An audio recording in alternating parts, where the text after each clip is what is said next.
Welcome to the Blaize interview. My name is Blaize, and this is... I am Carissa Gomez. Thank you. So, Carissa, you're a comic, so I always like to ask all my first-time guests, how did you get into comedy? There's a certain level of self-hatred that goes into this. I think I see people that get into it for like kind of the wrong reasons, but the reason why I got into it was because I had always had a fondness for the craft itself and the writing process. Yes. You know, I feel like I'm more of a writer, but I'm trying to expand.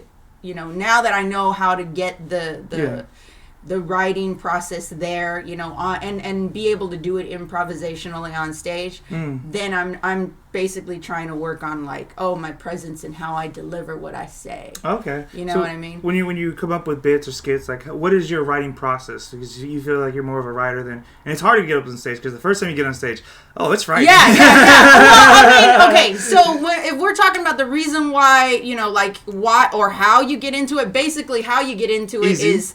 It's easy, but it's not, it doesn't necessarily pay off for everybody. It can be easy, you know, and then there'll be some people that like, I bombed so bad on my first open mic, and nobody ever tells you, well, you're supposed to bomb bad on your first open mic, you know, and then the bombing is supposed to teach you to keep going. Yes. You know, so that you learn how to find your rhythm. You learn how to find whatever it is that you're trying to say in the funniest, you know, way on stage. But some people get discouraged. Yes. A lot of people. No, let's not say some. A lot of people get discouraged. Unfortunately, I am a stubborn person. According to my dad, I'm hard-headed. You know, she gets it from her mother. Yeah, well, no, I get it from him. He always said, you got a thick skull because of me, you know, and especially because I survived so many head injuries, like that's a real thing. Yeah, I feel that. They're like, you see, you're meant to do this. You're just stubborn. Thick-headed. Yes, you're thick-headed. You're thick-skulled. I feel that. So then... Where were you, going back to the question, like, what are your writing, like, how do you my write? writing process. Yes. Well, it's not going to be the same for everybody. I'm not giving any unsolicited advice. I'm just saying my writing process stems from my anger. That's just 100% accurate, you know? If I find something, and I go about it in, like, I think a lot of conflict directly comes from anger. Yes. You know what I mean? Or it's kind of like seeing a flashpoint in a situation where you're like, that flashpoint, obviously it can be diffused, but sometimes, you know, the catalyst is the anger itself. I find that to be powerful. But when you're on stage, it's different because you have to learn how to pace it so that it doesn't seem as raw as when it first comes out. You know what I mean? How would you, like, for you, how do you, like, channel that anger energy onto the stage? Like, how do you, like, redirect it? Or, like, manifest it, I should say. You gotta write it out. you gotta write it out. You basically, you know, like, I know people have, like, different processes where they have, I'm gonna make a list of all the things that I went through in the day and that sort of thing. But I always just... whatever stuck out to me first and for the longest, I basically write that event down and then make a premise or an idea, kind of like extrapolate just the outline, the important thing, the important lesson to learn from that event, you know? And then I guess the punchline is the event itself, you know, but I'll just find a way to do it. I don't know. It's kind of like my mind is already just used to doing it so much where it's like, how do I get it down to its basic form? I still have yet to think about that. But all I know is that a lot of my writing processes, everything, all the stuff that I write about comes from something deep and painful and something that pisses me off. Yeah. And then I learn to just You know, because I think everybody can resonate with, oh, yeah, that pisses me off, too. Yeah. You know, like, yeah. Like people driving in the rain. Yeah, without windshield wipers, you know? And then you're like, yeah, okay, I can see. It's a car accident. It's like what we were talking about earlier. The accidents that, you know, the reason why people have insurance is because they're dumb. You know? Just things like that. People always think, oh, I'm just going to get insurance because I'm a smart person. No, you got to worry about the other asshole, you know? Yeah, I mean, insurance is very, you know, reactive. You got to be proactive. So you got to be careful because no matter how safe of a driver you are, or like how many precautions you take, you drive 5 miles on the speed limit. There's always gonna be some motherfucking white BMW just zoom. I like the fact that you pointed out it was a white BMW. It's like you already have a profile of these people that do this. You know? I spend a lot of time in Glendale. So you're like there's a sense of self entitlement that comes with the color white. You know? Right? I don't know. It's a profile. It's like a criminal profile. You know. You're making up your own stereotype. See, that's funny too. Yeah, that's a good process. You know. I mean, there's a whole bunch of good. I mean, like one of my jokes right now I have with about my dog Lucy is, you know, when I was acting up, my father took me and my brother down to Skid Row. So that's how he trained me and my brother to behave. Is he's like, I'm gonna leave you fuckers here if you fuck up. Oh. So I was like, I gotta figure out how to make sure she don't fuck up. Oh, okay. So yeah. So See, it's a lot of pain, you know, and then you get pissed off because you're like, why is my dad trying to teach me a lesson I don't need to learn yet? You know, you're like, what's going on? He's like, bro, I'm 6 years old. I didn't exactly. Yes, a lot of that comes from that, you know, like it's a personal reaction. I think a lot of comedy is reactive. You know, and that's just from conflict. You know what I mean? It's how we deal with conflict on stage. Yes, and us putting it on stage, at least when it's in its polished form, you know, that's the hard part. Polished form. Well, I mean, it takes a lot of work to get it to that. You know, it's kind of like when you see a stone and you throw it in the ocean, it gets polished. That takes a lot of work. It's erosion. Yes. You know, you got to go through like the emotional erosion of that event. You know, like sand it down so that it's just like, this is when they're talking about word economy. I think you probably heard this. You know? When they say word economy, that means that you've already gone through polishing out all the emotional like tags attached to it, and it's only just the bare, like the meat, you know. What's funny? You trim out the fat or whatever is weighing it down. Yeah, because every time I make a joke or a bit, first thing I always feel is too wordy. Yeah. Too many words. Yeah. Too many this, too many that. You don't. It's not the right emotions. But you know what? Sometimes it's good just to get it out like that when you're doing it on stage, so that when you're listening for the laughs, then you can make, you know, mental notes of that's what worked. Yes. Let me keep that. That's what an open mic is for. That's what worked, you know. So the bombs. This is what I'm saying. The bombs are there to teach you what works and what doesn't. Yeah, and I love bombing. It's fun. Yeah. It's different. I did not necessarily love bombing, but I like what it teaches me, you know? Because sometimes you go through these moments or these phases, you know, like I tend to go through it a lot more often because, you know, I just struggle with mental health. Yes. Or my mental health in general. But others' mental health. Yeah, the others in my head.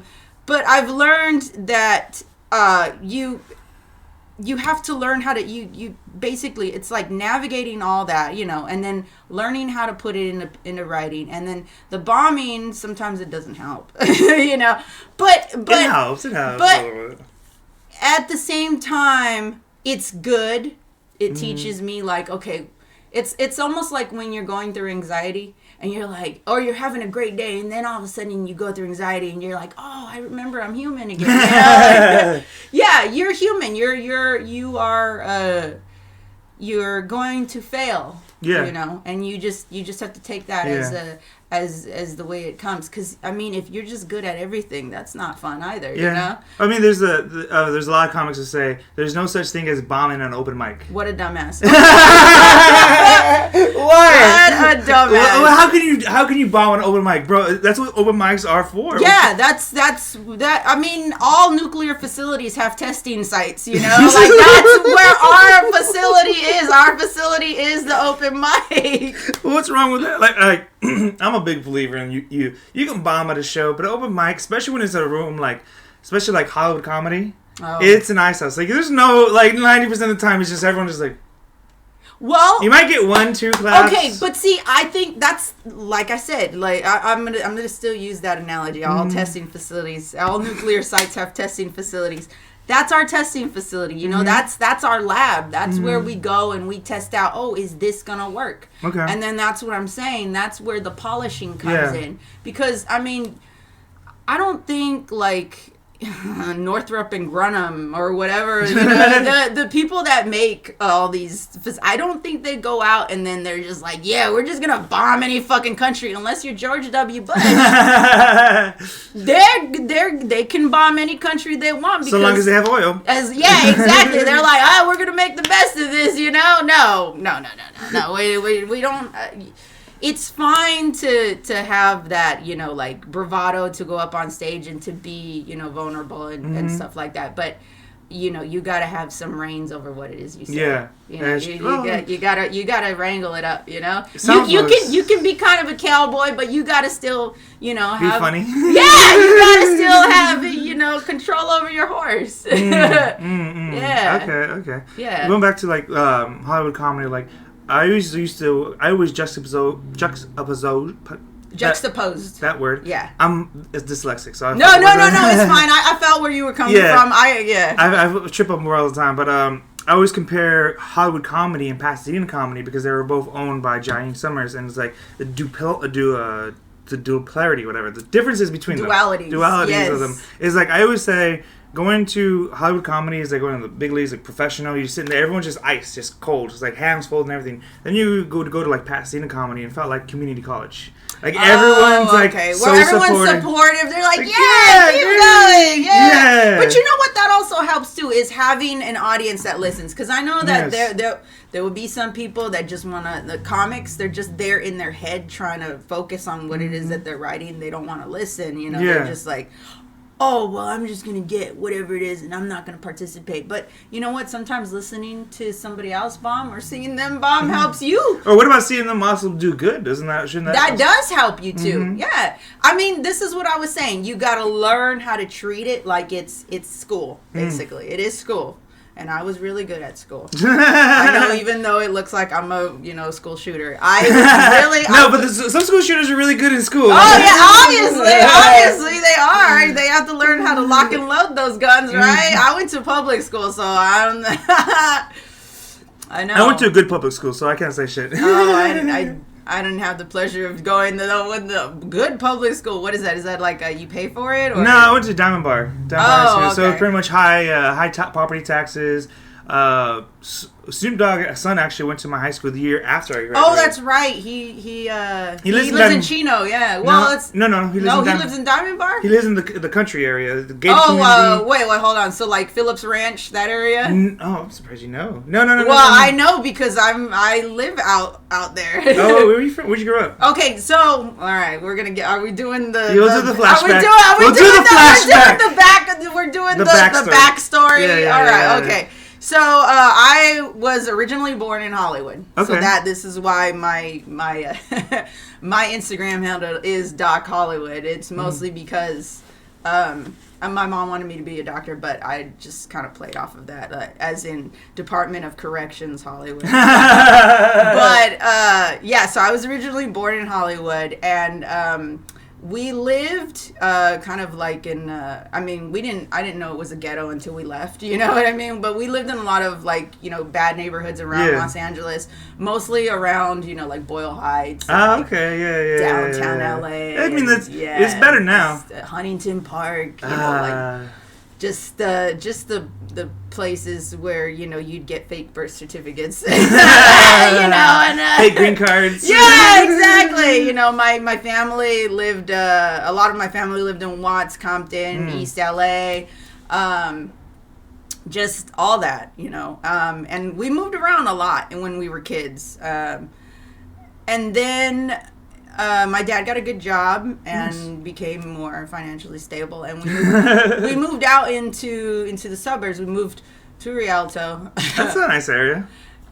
I mean, okay. So the funny thing is that after, you know, Rodney King, right? Yeah. Okay, so we moved because of those riots. And because when we lived in LA, we were close to downtown LA at the time. Yeah. Because my dad worked in downtown LA, so my dad was like, "We got to get out of this city." You know, they're gonna come in, and they were always, you know, panicking, not just because of that, but because they were also immigrants. So they were afraid we're gonna get deported at some point or some shit like that. I mean, aren't you an anchor baby? Huh? Aren't you an anchor baby? I'm not an anchor baby. No, I'm an anchor baby. Oh, what do you mean? Like, you know what anchor baby is, right? Where like they give birth to you in the U.S. so that you could stay in the country? Yeah. That doesn't exist. It does exist. It doesn't. I mean, you can say it exists, but I don't think it exists, because I've seen people who have had their babies here in the U.S. and they still get their ass deported. I mean, the anchor baby is, I don't know. That's a strange concept. But anyway, that goes beyond the point. Yeah. So my parents saved money, and and I remember like struggling as a kid because we were trying to save like $15,000. That's a good amount of money. That's a good amount of money. But it took years to do that, you know. Yeah. And then we moved to Rialto, and then it just ended up being the same city that Rodney King lived in. And I was like, why are we here? We moved in the same city. The guy who started the problem, you know, like, we followed him. I was like, what? Mom, this isn't going to get better. So yeah, and we lived in Rialto for 18 years, and then now we live in Beaumont, which is close to Palm Springs. Yeah, way out there. Yeah, way out there. Out there. So every time I tell people, like, oh yeah, I make that trek, which is 90 miles. You know, every time you see me. You still out there? I came out from out there. Wow. Yeah. Impressive. I was out there. I mean, I kind of have a place that I stay out here sometimes, cool. But that's only every now and then. Like if I know I'm gonna, you know, do a show, and then I know it's gonna be late, and I have to go to sleep out here. It also depends on the work that I have. Like if I have work the next day, then I go back home or whatever. It's all pending. All I know is that I have, you know, little safeguards now, like little things, like backup plans. Yeah. Especially, so. you know, when you're driving that far, like, it's just a fucking mission. It's a mission. It doesn't matter what time. You're like, it's a mission. It's a pilgrimage. It's a fucking journey. It's a fucking Oregon Trail. Because I grew up I grew up in Diamond Bar, so like growing up east of the 605, you don't go west of it. There's no reason to. It's just too fucking far. No. Like, I spend a lot of time like in Brea, Anaheim, Ontario. I know all those places. Mm-hmm. I know all those places mostly because I'm a driver too, and my dad's a truck. Yeah, my dad's a truck driver. No, I'm a driver by trade. Oh, but my dad is a truck driver too. Okay. So. Well, you're like, what do you drive? I drive a car. I'm a chauffeur. Oh, okay. Yeah. I can see that now. Oh, now you know. Yeah, everybody's all like, "You look goth, Carissa," and I'm like, "I'm employed, okay? I'm dressed like this, okay?" I just thought it was a fashion choice. I was like, oh, okay, I like it. It's cool. Well, it kind of is. It makes things easier for me, you know. Yeah. Like I mean, it makes you still look professional and somewhat trustworthy. If anything, if someone were to lead a seance, it would be you. Oh, no. You know, here's the thing. I'm atheist, though. All this, you know, all these things that people say, like, oh, crystal wielding this. I'm just like, all right. Cool. Yeah, sure. She's like, Ouija board out. Yeah, I'm like, Just because you're atheist doesn't mean you don't believe in, you can't believe in spirits. Religion and spirits are different, because, like, my family, so I come from a very, like, woo family, not really religious, more like spiritual. I like that. Yeah, everybody always describes, like, if it's not religion, it's spirits. It's like, ooh, because my mom, she can see like ghosts. Otherworldly. Okay. Yeah. So a good example of this is, it was my freshman year of high school. It was like, I think it was homecoming, or it was the Sadie's dance. It was one of the dances. It was like the Sadie Hawkins? Yeah. Okay. When the girls asked the guys out. Oh, I never got invited to one of those. Even though I know I was the one that was You're supposed to be that. I know, that's why I said that, dude. I never got invited to one. That's a good one. No, but like there was a car crash that happened up like literally a block away from my house, and everyone died.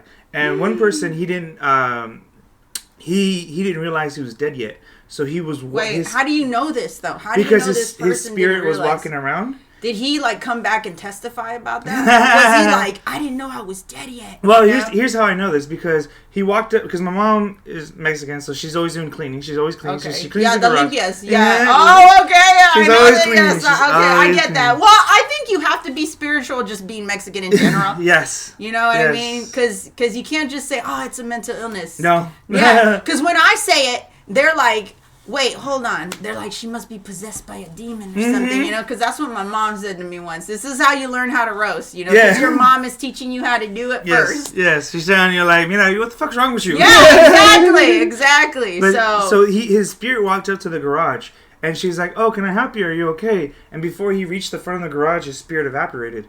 Oh, and she told me the story afterwards, because that was Friday night. Saturday morning, or Saturday afternoon, I come home, and they had a visual for him at the school that Monday. They were passing out flyers, and I bring one of the flyers home, and I put it on a table, and I was like, who's him? I saw him on Friday. I said, Mom, he died on Friday. Wow. Yeah. Yeah. She's like, oh, he walked up to the garage, and he came here, and he was looking for someone to, like, pass his, to recognize him.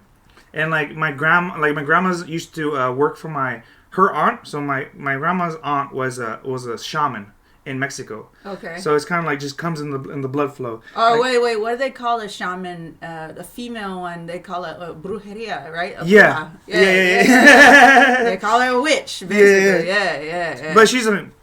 But back then it was also like she was also a medicine woman. She's kind of like women like that. Shamans back in the day in Mexico were more like medicine people. Not just No, I know. I have a few of those in my family. Yeah. So I don't like to call them witches though. I put the B in front of it.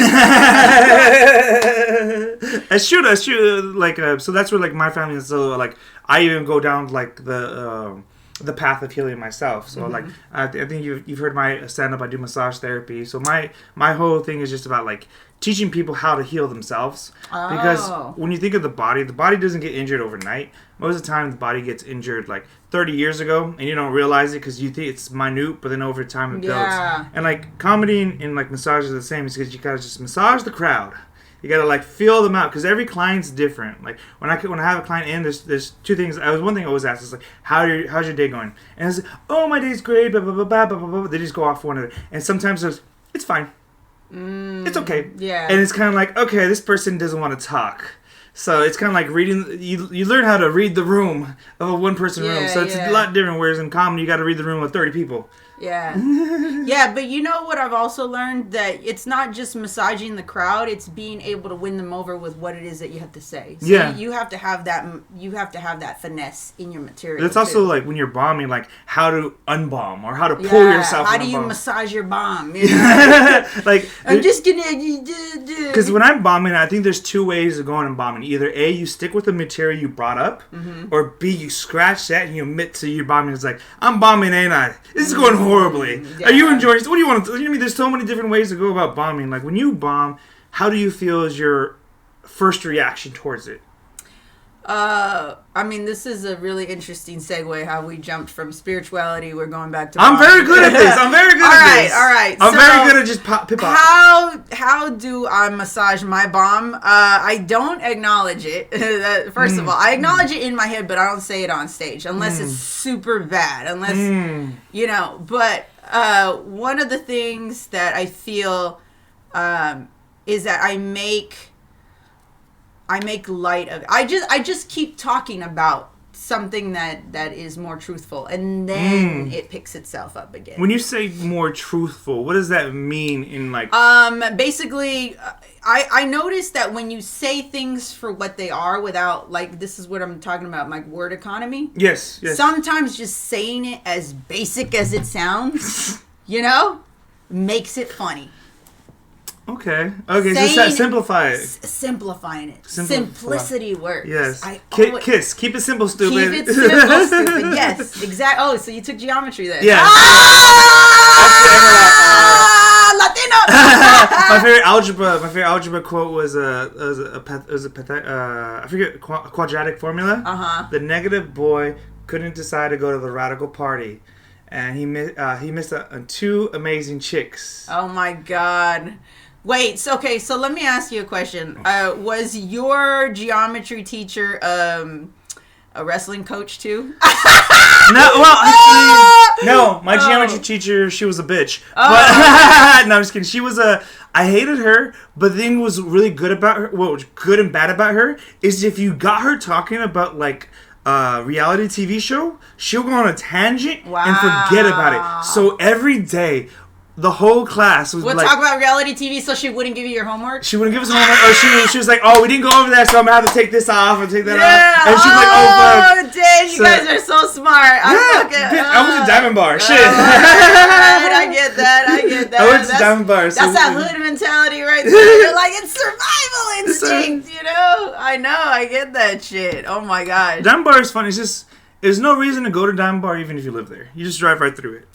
Yeah, I like to see that's where I live too. You know? It's a glorified truck stop at this point. Yeah. Although they're trying to make it nice, you know, like to attract mostly because it is a growing city. Because of Palm Springs. Because of Palm Springs, and because a lot of, I think it was already growing before the pandemic, but I think it just.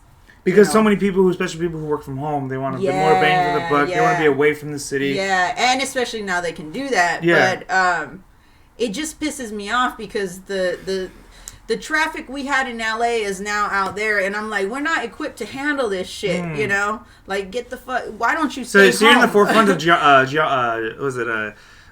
gentrification. It's a weird gentrification because it's already like hee-haw out there, you know what I mean? It's like... People forget how Southern California is. It is pretty southern. I mean, I tell people, oh, I live in Beaumont. They're like, where's that? I said, it might as well be Beaumont, Texas. You know? Like, no. I mean, if you go down to Anaheim, Anaheim's so Republican. Oh, I know. Yes. The freeways are paved with racism. That's why. That's why they're so smooth, dog. Oh, you're not wrong. That's why so I'm a driver. That's why they're smooth, dog. Yeah. You go down downtown LA. Yeah, it's so much different. This is why they're lumpy because ethnicity makes it variety. Puts the variety in the road. You know what I mean? Variety in the road. Yeah. I know. I love I have a lot of car jokes. If you're a driver, you do, because it's funny because you say that your dad was a truck driver because actually. Well, I'm a driver too, so. Truck driver and driver are 2 different things. All right, that's true. So it's kind of like it's like being a model and being a porn model. Okay, I get what you're saying. Yeah. My dad's driving is more like on steroids. He's driving like 8-12 hours a day. Yeah, 14 hours a day. Yeah, he's driving the whole fucking day. Yeah. So because my parents, they own a truck body company, so I built. Growing up, we manufactured truck body, so work trucks, gardening trucks, stuff like that. So so then you know what what it's like to drive on those roads, especially being a truck driver. It is fucking, people don't give a fuck. I know. I'm literally fucking 8 tons and a fucking half a ton Prius will fucking swerve in front of me. Dude, that shit is the worst. Yeah, people don't give a fuck until they're the ones getting hit by the truck they cut off. Yeah, I know. I see that. And I'm like, this shit ain't right, you know? I see, and I think having my dad as a driver made me a better driver. Seriously, as a truck driver, made me a better driver on the road because I'm watching out for those assholes that cut off people. You know what I mean? Like my dad, because he's the one who taught me how to drive. He's like, you're gonna have people that are just gonna do whatever they want. Yes. They don't use their signal, and I said, yeah, I get that. And he's like, but you have to drive defensively. That's how he taught me. Yes. And so I was like, that makes sense, you know? So I not only am watching out for the trucks, but I'm watching out for those people that cut off the trucks. You know what the ones I'm always looking for? I always say, they look like they gotta go take a shit. You know? Yes! Like they're in a hurry, you know. They gotta take a shit. They're like, oh, yeah. But then they end up in the same place you end up. Yes, you know, and you're like, what was all that for? It makes them feel better. Yeah, especially when you're in traffic. You're like, why are you rushing? We're all in traffic, motherfucker. Can you not see this? Yeah. Just go with it. Yeah. It is what it is. Yeah. But driving. When you back up, Do you back up looking back, or do you back up using your mirrors? I use both. I do both. Depending on what the situation of the street. Like if it's busy, you know what I mean? I'll use both. But if I'll usually just have the confidence to use my mirrors. Honestly, because the same thing. Because when you drive a truck, a lot of big trucks, you can't look back. Yeah, you can't see. Well, because they don't have that view. Yeah, because literally there's a big ass thing behind you. So like I have because the thing is like someone's like, Blaize, why do you only reverse with only your mirrors? It's like because that's how you're supposed to. And a truck, yeah. Especially because like that's how you're supposed to do. Is because you can't look back. You're right. And if you know how to drive right, like. You shouldn't need to move your head. The only thing you should need to move is your eyes. Yeah. Because like the way that your mirrors are positioned, and especially if you have if you look behind you. Oh yeah, if you have your trailer back there, you can't see shit. But that covers you basically don't even have a blind spot. You know. No. So yeah, no, I get what you're saying. Yeah. Yeah. Most people. A lot of people don't know how to drive. Oh, I know this. Yes. I know. I see it all the time. Yes. I see it all the time. What is your like main clientele? Are you like driving around celebrities, or are you driving around like? Oh, I wish I was driving around celebrities. Like you're just driving around normal folks who can afford you? Yeah, pretty much. Basically anybody who it's like long distance because I live out there. Yeah. So I basically take people to the airport and back. And back. Yeah. Oh, that's not bad. Or I'll do events. Sometimes I'll do events. Oh, like the Griffith. No, like I don't know, like weddings, or I'll take people because the company I work for, they have vans too. Oh, so, okay. We'll do that. Party buses, party vans. Yeah, or weddings. Yeah, I don't know party bus too much. We don't have a party bus, but more like we'll pick people up from like amusement parks, or like one time. They wanted to have me pick. We do Coachella too. Oh yeah, that's a big event. Yeah. Or like EDC or whatever. Mm-hmm. You know what I mean, like that, like concerts, like that sort of. Yeah. Big events where there's like thousands of people. Yeah. Like if there was Astroworld. Right, but they reserve our time ahead of time. You know, so we have know. To, yeah, so we know when it's just easier that way. You know what I mean? So you got into the driving business because of your dad, or you just... No, I got into the driving business because of comedy. I mean, yeah, I'm honest, because I live far, and I was thinking, how can I make money driving, like going out there? Besides doing Uber or Lyft. Yeah, I don't want to do that. I didn't want to do that. I had somebody one time ask me, aren't you afraid of being strangled? And I was like I said, at this point, should I just charge them extra for that? Cover the fuel costs? I already have their credit card information. What if they strangle me? I think that's a dumb move on their part, because I'm the driver. Why would you want to strangle the driver? You're going to die in the car with them. That's stupid. Yeah. You know? Yeah. And they're like, well, what if... I'm like, look, dude, I don't... You're thinking too hard about it, bro. Yeah, if you don't think this hard about it, it's a stupid premise. Yeah, exactly. I was like, I'm not even worried. I'm not worried about strangling. No. That's not even anything that came into my head. No. No. I mean, have you seen Turner and Hooch?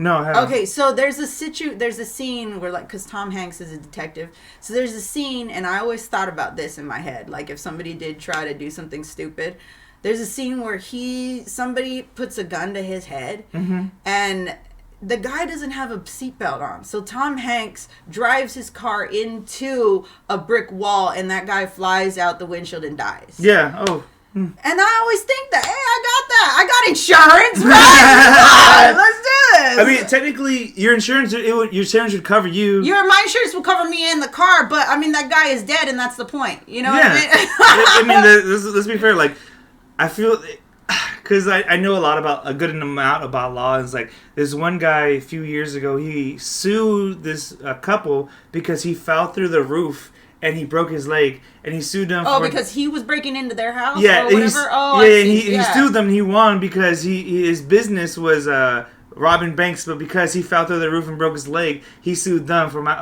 having. You can have a business like that where you rob people and break your leg. Well, that's actually, people do that. You know what people do? There's a whole bunch of. How did they label that in LLC? Like robbing banks, or like pimping and hoes? Like, pimping and hoes LLC. How do you do that? What kind of tax write-offs do you get? Like, if anything, if I like crowbars, can you write off a crowbar? Like, or a gun, you write off a gun? I mean, you go to Dick's Sporting Goods and everything. This is a tax write-off. Well, then you would have to pay taxes on everything you steal. Oh. Like that. How does that make any fucking sense, though? If you're stealing it, how do It's a gift. You don't even pay for it. It's like a gift. Like, so if you run for, like, political office. Oh, God. Okay, so I see where you're going with this. Yeah, office is stealing, too. Yeah, being a politician. If anything, the biggest thieves are politicians. I see why they came up with that. So you write it as like a gift or a donation. Yeah, and then you could pay taxes on that. I wonder if that works when you're going shopping. Can I like walk into Louis Vuitton and be like, and just steal the purse and be like, this is a donation from Louis Vuitton to me? Oh no! I would.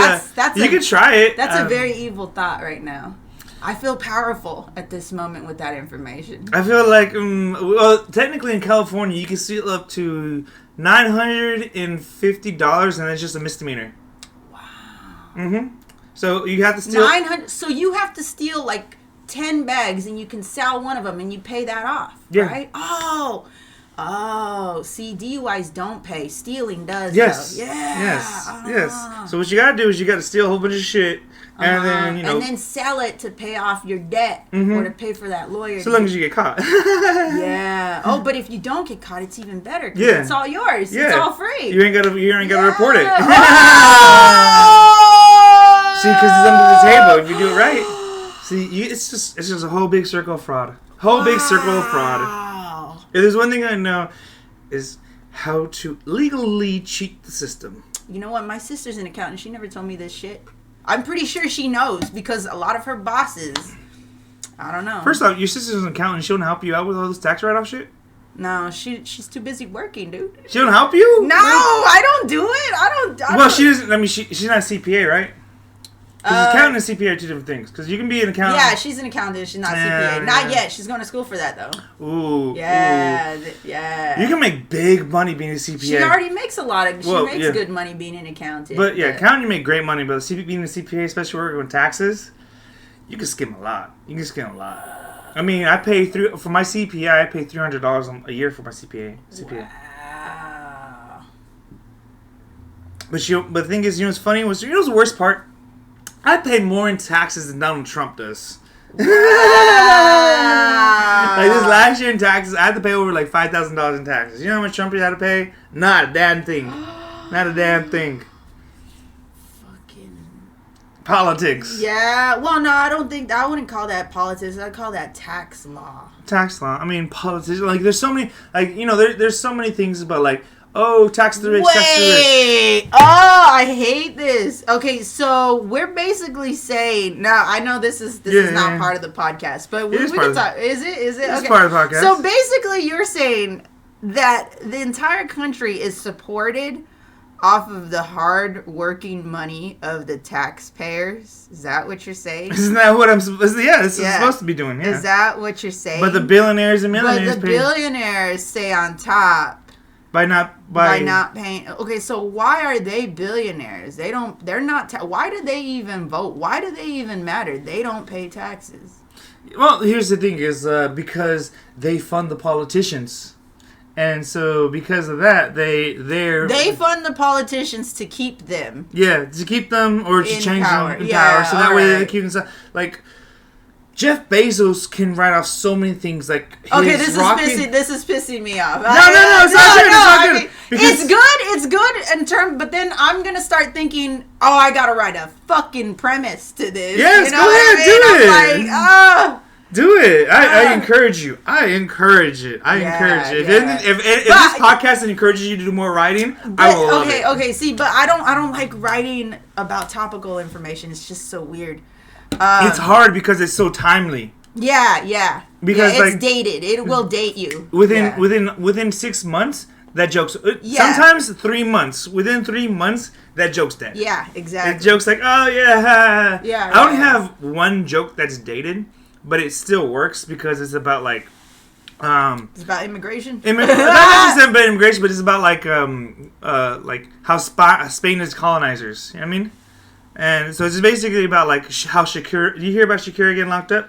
No, I didn't hear that part. So Shakira got locked up for tax evasion.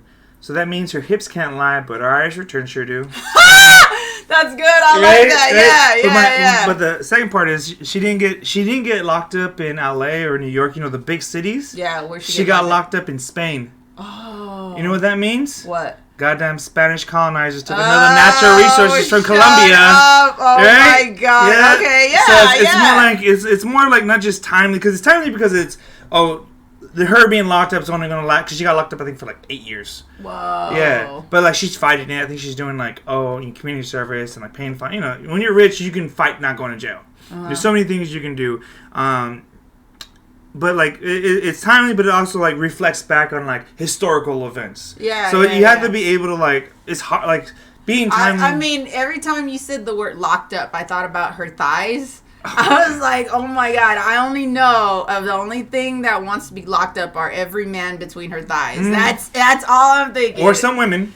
I ain't gonna lie. Some women, yeah, no. But she's beautiful. Yeah, no, I'm just thinking like, dang, dude, she got locked up just so that, nah, never mind. I'm not going into it. I'm not going to go into it. You can. Do what you want. I just, the taxes and everything. Okay. Yeah. Let's go back to comedy. Let's get back to bombing. No, yeah. Let's go, okay.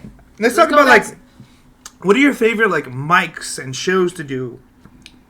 Because in LA, you can drive 5 miles and it's a completely different scene. Like I say, West Hollywood and East LA, even though they're less than 10 miles away from each other, you know, it's a completely different like atmosphere, a different crowd. Because in West Hollywood, some material doesn't work so well, whereas in East LA, it'll work much better. Right. Because of the crowd and the environment that you're around. Yeah, okay, so what I've learned just from living out there and having to do different rooms because of how far I live. Yeah. I've learned that doing different rooms builds character. You say it like being broken up by 50 different men builds so much character. It does. Tough rooms will build character. Tough rooms will. What are the toughest rooms that you feel for you? What are rooms that are tough for you? I mean, doing stuff like it's always tougher for me doing stuff like going east. Ontario, Brea. Yeah, and I think mostly because a lot of those scenes are very tightly knit misogynistic men. Okay.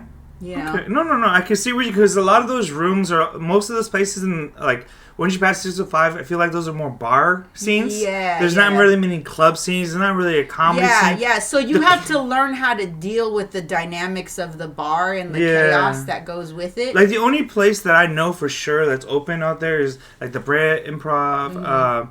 What's the one? The Ontario Improv. Yeah. And then Chatterbox. Yeah, I host at Chatterbox. Oh, nice. Yeah, I love Chatterbox. It's actually I haven't performed there. A few of my friends, I've been there a few times, but I haven't performed there. And I like the room and the setup. I always just feel like when you go on the walls, I want to play checkers on the walls. Oh, yeah. No, okay, so the thing about Chatterbox is, and I don't think some people understand this, is you don't go there to fuck around. No, you can't. You're supposed to go there, have a tight 3 fucking minutes. Yeah. And because some people don't understand that. No, some people, and they waste our time doing it. And it's so hard where I feel like me just being on the scene and like people don't realize that I host at Chatterbox. But then when they see me, they're like, oh, she does a lot of open mics. I do a lot of open mics, but I'm not like necessarily, I don't fuck around at the open mic is what I'm saying. You know what I mean? Like there's some open mic comedians they just fuck around and they don't take that time to actually develop their set. Chatterbox, they think, and then they see me at Chatterbox and they think, oh, well, I can go and fuck around because she's there and she's probably doing the same thing. I don't do the same thing. No. You can't fuck around these open mics. You gotta take the open mic serious. Like, yeah. But I still see it. And they think that because they think that because they know me and that I'm nice. You're nice? Yeah. Thank you. That's the first time I've ever heard anyone say you're nice. If anything, I've heard people say, she's a good person. I like this. I like you telling me she's a good person. She's a good person. She can just be icy. I am. No, it's not icy. I'm stern. That's a good point. I am a stern person. Yeah, I can agree with that. Like, I'm not an icy person. You're nice. I will welcome you, but there's... I just think that people think that they can get away with talking to me the way they talk to everybody else. And I think that because I'm a person You have to earn my trust. I feel that. I understand that. You know, you have to earn my trust. And I feel like as soon as you break down that trust, you know, where I'm like, okay, I know who this person is, you know, then you can fuck around with me. Yeah. But then there's some people that never even try to gain my trust, where I'm like, you know what, fuck off. I don't want to hear a goddamn word you say. I just don't. Yeah. And I will shut them down. And that's where they get the icy, you know, facade. You know, they're like, oh, she's icy. No, and I'm like, no, you fucked around too much. Okay? You started telling me bullshit. I don't want to hear your fucking... You're set. I don't want to hear this. Talk to me like a person. You know what I mean? Approach me like you would approach a regular human being. And if that's how you approach regular human beings, then I don't want to talk to you. One of the things that I've always taken taken aback towards, or I always find upsetting, is whenever I hear like, especially male comics, is this girl, this female comic, she's doing great, and it's like, you don't need to say she's a female comic. Just say this comic, she's doing great. I hate when people say this female comic or this woman comic. That is one of the biggest peeves I have with comics, is when they say this female comic. It's like, bitch, you don't think they can get that when they say, she's this woman? I know. We should just start, like, when we host, this male comic here, he's going to talk 3 minutes, a tight 3 minutes on his dick. Yeah. Okay? Be ready for it. Yeah, right? you could. This is going to be a new dick joke to add to all the dick jokes we've heard before. There's too many dick jokes. Yeah. Let's be honest. If there's any joke that should be retired, is dick jokes. Dick jokes? No. Hold on. I'm not opposed to a dick joke. So long as it's good. Yes! So long as it's good. Please. I'm not opposed to a joke so long as it's good. Please, tie it into something fascinating. Good. Tie it into something. And don't say, oh, my dick is so long that I tripped somebody and they fell and then they became famous on TikTok, and that's how Jennifer Aniston got another $1 million. Like, no, that's not. I don't. It's kind of weak. Yeah, it's still weak. There's too many comments to do. The worst I hate are school shooter jokes, dick jokes, and rape jokes. Yeah. Like, rape jokes, I don't even know why they exist. Those are the worst. Yeah, and this is what I was saying as, like, the tough rooms to do out there. We're basically talking about a scene of men that's all their set is. Yeah, and dick jokes, rape jokes. Yeah. And what was the last one that you mentioned? Dicks, rape, school shooting jokes. I hate, like, school shooting jokes, like, you can try it. Good to you, but, like, bro, let's not. Yeah. Let's not. Like, you don't need to make it funny. You don't need to make fucking... You know what? I'm gonna add another one to that. Abortion jokes. If it's a guy talking about abortion, unless he's saying that he's upset that he wasn't one, I don't want to hear it. Because I don't want to hear that fake ally bullshit. You know what I mean? To be fair, I am an ally of abortion because I've had an abortion. Well, okay. So I've had an abortion. All right. So you survived an abortion. Okay. She did. Okay. See, now that's where it hits. That's personal. That's when it hits a personal. That's in your life. But if it's like a guy just trying to say it so that they can win over women in the room, that's what I'm saying. I get you. It's that fake. Like, kind of like fake wokeism. Yeah, like I told you, like a fake ally. Like, I'm a fake ally. But then when they confront a woman who is actually that person, that strong individual, it's hard. I ain't gonna lie. And then they don't like that because of the way she behaves. They're like, oh, I only want to support women in their abortions because I want to be the reason why they get one. You know? No. Yeah. I'm a big believer. Like, not all life should live. You know what I mean? Yes, I not appreciate all life should live, and not everyone should be a parent. Yeah, I appreciate like some that. folks, if you find out, some men and women, if you're a man, you have very, very, very, very, very, very little control of what the woman decides to do. Right. The best thing you can do is push off a cliff, but that's the best you can. No. Okay, I'm being facetious. No, I understand what you're saying. Facetious, but what I'm saying is, I understand some men who support abortion, because they don't want to be responsible. That's understandable. Yeah, that's what I'm saying. Like, some men don't want to be responsible. Yeah, that's understandable. I don't want to be responsible either. Yeah. But at the same time, if these men are not being responsible, why did they put themselves in those positions to begin with? Why did they have sex? And I understand there's accidents that occur. Yeah, I mean, there's sometimes even if you're wearing condoms, condoms are 98%. I get that. But it's like, supporting abortion is still putting all the responsibility back on the woman at the same time. Do you know what I mean? Because it's your body, right? I'm not gonna say like, because I support abortion, even like the woman that I was talking to beforehand who had the abortion. We were talking about it. We said, hey, because we were dating for about like 4 or 5 years at the time, and we said, hey, we don't want to have kids yet. If we do have it, I told her, it's like, family planning. I understand that. Yes. I get that. That. But I'm talking about these guys, these fuck boys. Yeah. That like, oh, I'm just gonna fuck all these bitches, and then raw and fucking. Yeah, and then it's like you reason why you support abortion is because you don't want to take accountability for that. Yes. You don't want to take accountability for that. Agreed. And that's not what abortion is for. That's just as bad as saying like the woman you fucked was a slut. So why did you fuck her then? You know what I mean? Yeah. Like don't project. Yes. Is what I'm saying. Don't project. But yeah, I've encountered people who will be fake woke. Yes. I mean, there's so many. Even like the wokest person like there's some folks like they project all this wokeness on stage, or they project all this wokeness in public, and then you get them behind like. Yeah, and they are the most hateful individuals you have ever met. They say the most bigoted, and racist, you're like, oh sexist. My fucking God, really? Yes. And like Dave Chappelle, like right before, it was like in 2019, 2018, when he came back into comedy, like rap, he got the like Peace Award or whatever, the like Life Achievement Award. What? It was like, right before COVID. It was like 19, and like he was talking about. And so he thought that was a reason to be hateful on stage afterwards. He's all like, you know what? I already got a free ticket. I can be myself. Well, he said something along those lines, which I'm about to bring up. Is he said like, you see some comics, they'll say some like, make a joke about racism, and they don't mean it, right? Yeah. And then you see some dude, and they make a joke about racism, and they mean that shit. Yeah. You know what I mean? Yeah. It's like, they laughing, it's funny, yeah. but they mean that shit. Yeah. And the same thing with like sexism, racism, fake wokeism. Yeah. Like, I hate these folks. Like, there's, I'm not going to put names, I don't need to put names. There's like folks out there who just... Oh, no, don't. I'm not asking you. Yeah, we don't need to. I need to be like... You don't need to give those people attention. No, because honestly, because if you do, then they're like, this. Yeah, because they're going to use it to make themselves seem like they're the victim. Yeah. And that's what I hate, is when people over-victimize themselves. Yeah. And a few comics would do that. I feel like that's a manipulation tactic. Yeah, well, it is. In and of itself.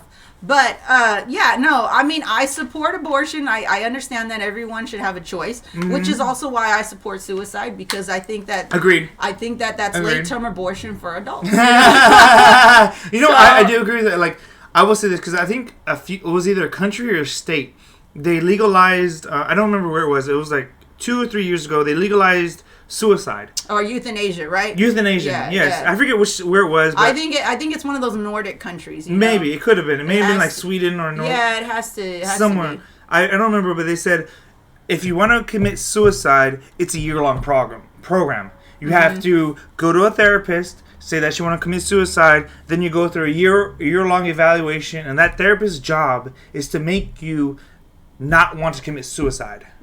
And then if you still want to commit suicide after that one whole year, they'll help you do it. But they'll do it in a humane, like they'll put you to sleep, and they'll make it like humane so that you don't feel any pain.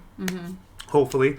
But like, I agree with that, and we should have that, because like not everyone...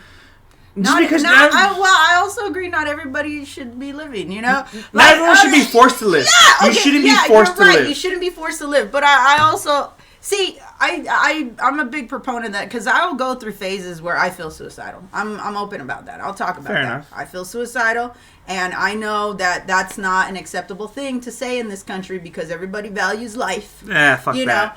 And for me, I'm not trying to take anybody down with me. It's just me taking myself down. That's different. Right. So in order for me to follow the rules of this society, I have to take time for myself and be quiet alone. You know? And I don't think anybody understands that. Yes. That nobody understands, like, oh, well, she's going through something. I'm like, I'm going through something, because you're making it hard for me in life, okay? Yeah, and I agree with that. Other people literally make it tough for me to live because they're just there. They're like, It's like, why do you have to fucking breathe? It was like, Carissa! I'm like, leave me alone! But it is hard. Like, you know, we've all gone through stages, and a lot of folks have gone through stages where they feel down. Some people have felt like depressed. Others have felt suicidal. And like you said, like, I only deal with my own mental health. Like, we're so concerned about everyone else's mental health. Like, we don't give time for ourselves. And and so in order for me to reel myself back off that ledge, I'm going to pass it, you know. I'm saying not a physical ledge. I'm saying the metaphorical ledge. Yes. Before it turns into a real physical ledge. I have to take some time for myself. And there's still nothing wrong with that. And to, you know, center myself and revalidate. And I've learned from this last suicidal episode that I went through. Episode 48, if you haven't seen it, there's 47 more episodes. 47 more episodes. So when this is what I learned from this particular episode. I thought this was very interesting. I went to Starbucks. I saw a guy lose his shit over a fucking drink, and he was so self-entitled. And I was like, and I was just standing there waiting for my drink for like 30 minutes after seeing this guy just rant and rave, and then I was like, you know what? I have work. I said, I gotta get going. I was just very calm about it. I was like, you know, like in Willy Wonka where he's like, no, stop, don't. No, stop, don't. At that point, I was listening to this guy do that, and I was feeling suicidal in the line, and I don't think he realized you're actually standing behind a suicidal person. I will knock your ass out, take you down with me, and no one will give a fuck. You know what I mean? And then I thought, you'd be famous on Instagram. Yeah, I know, for taking somebody down, a dumbass down. But then I thought to myself, I said, if this guy has enough sense of self-entitlement for everyone in this room, or for all the suicidal people, I said, if I could just have a bit of self-entitlement for me to value my life enough to think that I was that important to lose my shit over a drink. I said I could go on living forever. But there are and this is why I support suicide, because I think people like that are the ones that should feel suicidal, not me. You know what I mean? There's shitty people that should feel suicidal. I'm like, you're a shitty person. You should feel like you want to die. You know? And I'm like, I'm not. I take myself out of the situation. Most people, they'll be like, oh, she's a nice person, you know. Like, yes, I am. I have good days and I have bad days. We all do. Yeah. And I don't think anybody understands that. Like, I am not going to be, and I'm going to tell people, honestly, like, hey, I'm feeling like shit. And there'll be some people that still want to press my buttons. And I'm like, I already told you, I'm feeling like shit. Did you think that was a joke? Like, bitch, I'm not fucking around with you. Yeah, no. I'm about to lose my shit all over you, okay? I ain't gonna lie, like, my friends who know me the best, like, they say, Blaize, the nicer you are is after you wake up. Because when you wake up, you're just an asshole. I've been told that I'm nicer when I sleep, because that's when I'm quiet. Yeah, that's when I'm quiet. It's like, no. Sounds like a lot of disgruntled ex-boyfriends. Oh my God, yes! I had an ex recently break up. I have it. He was my ex, but my newest ex, he broke up with me because he said I was an angry woman. And I told him, I said, is that just... I said, what's wrong with that? Exactly, but the thing about it is that I was so upset that he was angry that I was angry, you know. And I was like, obviously I'm gonna be angry. I said, I'm not angry all the time. I do have to sleep too, you know. That reminds me of Bill Burr. Bill Burr has a joke where he's like, his wife says, I don't understand how he goes from 0 to 100, 0 to 100. And he's like, I'm not 0 to 100. I'm always simmering around 70 or 80. Exactly. You're like, I kind of graze a little bit. Yeah, like I'm always right here. Like, just, I need a little something to put me over the edge. Exactly. And that's just how it is. And this guy was like, I'm going to break up with you. And then later on, when I wanted to ship his shit back to him. You didn't even like give it to you, you just mail it to the I wanted to ship his shit back to him. And then he's like, can we still be friends? And then I told him, I said, why do you want to be friends with a woman that's angry? Right. Why would you want to be friends with somebody that is perpetually angry? It didn't make any sense to me. Clearly, I'm not an angry person. Well, I will say this. I have baby mama drama from a mama who don't have my baby. But, oh my God. But, wait. How does this work? I'll tell you. So, I've been friends with one of my exes for years. Just because it's just fun. Because every time I talk to her, it's always like a telenovela. And it's not like it's my drama. But see, that's the thing. I don't want to have drama in my life. You know what I mean? Like, I don't, like, clearly. Neither does this person. Okay. But you know what? I don't know what it is. Every job this person has, they've always had a conflict at every position that they've had. And I've told her, it's like, why do you think you have a position? And every time she replies, because everyone's fucking stupid. I'm like, you're not wrong. Well, maybe you should go about it a different way. She's like, nope, fuck that. I'm gonna meet these motherfuckers, make sure they know they're stupid. Oh yeah, no, I don't. I'm not trying to tell anybody they're stupid. I like to watch people be stupid in front of me. I wait. I'm a watcher. You know what I mean? I'm a progressor. If someone's gonna do something stupid, you wanna usher them into it. You're I'm like you do it. I'm like if you're cheerleader. You're a cheerleader. Like, you know who Spike Lee is? Yes, of course I do. So Spike Lee, he's that dude at the park when everyone's playing basketball 5-on-5, but he's not playing in the game. He's sitting on the sideline just talking shit like, "Hey, you got a fucking weak dribble." It's like, you know what I mean? He ain't playing, but he's talking shit on the sideline. Yeah, and like that's what I love. But it's not. See, people like that, though, I feel like it's not until somebody actually confronts you, then you're like, oops, I gotta bail. I'm the first one to run. I'm the first one to run. And you're like, I didn't say that shit, and you're just taking off. You're like, I can't, no, my words don't match my actions. Nope. Like, I can talk all this shit, but I won't, don't dish it out on me. Nope. No. I'm gonna be the first one to be gone. Because I'm a big shit talker. Yeah. I'll talk the shit off my ass. I can see that. Yeah. Yes. And you know, the thing is like, but that's my personality. That's how I always like to play off like energy. I always like to be playful and trying to be like, which got me in a lot of trouble. I ain't gonna lie. When I was in high school, the security guard had a saying for me. They said, "Blaize, you have a great personality, but you just happen to be in the wrong place at the right time." Yeah. I was like, "What do you mean by that?" I was like, "I don't know what I mean by that. You just know how to be in the wrong place and say the right thing." Oh God. And I was like, "I'm not saying you're wrong. Why you gotta be so right?" Because like it's not like my words may come off as a little bit more brashful than I tend them to be. No, I wouldn't say that. I would say like, we're trying to be nice. We're trying to be nice. That's the best thing I've heard. You're gonna try and be mean. See, okay, so I have been striving to be meaner. Striving to be meaner. As a female comic, I approve. I have been striving to be meaner lately. Okay.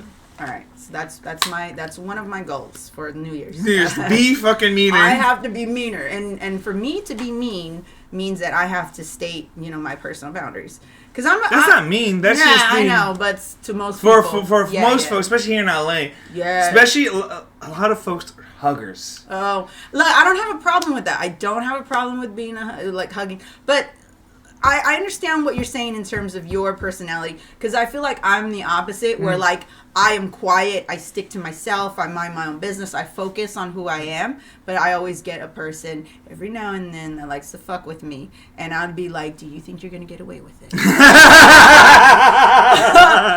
I'm like, do you think I don't fucking throw down, alright? Bitch. Yeah, you think because I'm quiet, I seem like a sweet fucking person. All right? No, I knew you were because you know why? I saw the glasses and was like, I gotta watch out for this one. Thank you. The glasses are a big flag. Oh, it's you think so? Yeah. Especially because they're not cheap. You know. No. I invest. No. Yeah. No. You know that if you invest in glasses, I know. Yeah, because you know what that means when you put money into your glasses. That means you're willing to take them off and fight like you're blind. Fight like you're blind and ugly, okay? Yes, I will take off my glasses to get one right here, okay? I am not afraid of that. Because, bitch, you know how much this shit costs? Yeah, exactly, okay? You know, when I gotta fight for my insurance, too? Fuck that. No, I will throw down. I don't know what it is that people think that they can fuck with me, but I usually, like, I have to take the step. I'm the one that has to hold back.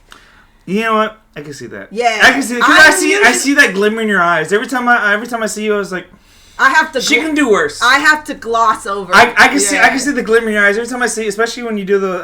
I've seen you plenty of times the roast battling. The roast battles. I've seen you and I was like, that's soft for her. Yeah, it is. And the roast battles are hard. Yeah, no, I usually have to hold, and I'm trying not to. See, speaking of roast battle, okay, let's get back to comedy. Yes, that's what they're doing. Speaking of roast battling, they're hard. It's because it requires a different kind of muscle of writing. You know what I mean? And that's something that I'm trying to like get, flex on. Yeah, amp up so that I'm like able to like, okay, I could do this. Like boom, boom, boom, boom, boom, boom, boom. Like. Now I'm trying. I've come up with a writing process for roast battle writing. Now okay. I'm gonna need to take notes on this because I'm horrible on roast battles. I'm kind of getting into. So I have several friends that I like. It's kind of like a support system. You have to have a support system. You have to have multiple comics. You have to have people you can bounce ideas. My process for roast writing is because. It's easy when you're roasting somebody you already know, because then that's when the thing goes boom, boom, boom, boom, boom. You're roasting somebody. It's like when you're roasting a family member. You already know their weak spots. It's like being a boxer. You know your opponent. You're like, okay, this yes, will work. Left, right, uppercut. Yeah, you're like, these are the moves that will work. You know that.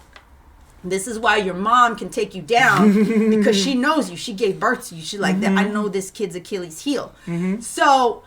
That's what you have to find. And usually when I'm roasting somebody that I don't know, there's like an interaction. It's consentful, and this is what a lot of people don't understand is you can't just roast anybody. You have to have a certain level of consent when it goes back and forth with that person. Otherwise, it just comes off as rude. Yes and no. I agree with what you're saying, but at the same time, I want to push back against it, but continue. Okay, I'm talking about just roast battling. Yes. Just roast battling. Yes. Continue. You have to have that consent because you say something off wall and it can and then it'll have a really bad landing to it. Yeah, and you're like, that's not where I wanted it to go. But so what I do is, or what I've kind of learned how to do is, when I'm roasting my opponent or when I'm matched up with someone, I take some time. Like, I have a list of questions that I send them, and I take some time to like ask them. There's a back and forth. It's interesting that you have questions. Okay. Yeah, I have a list of questions that I ask them. That's impressive. Like, what do you do for a living?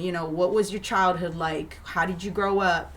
What things about how do your friends describe your person, almost as if you're asking them questions like you're on a date, but you're not doing it in a romantic way. You're doing it to get to know them. Yeah. So and then I send them my responses to the questions that I ask, and then I tell them, are there any questions that you want to do, or is there anything that's off limits for me? Like, if you don't want me to write about something, make a joke. Like if you had an abortion. Yeah, do you not want me to make a joke about that? Or do you think that's too sensitive? Because I don't want to come off as being... an asshole. Yeah.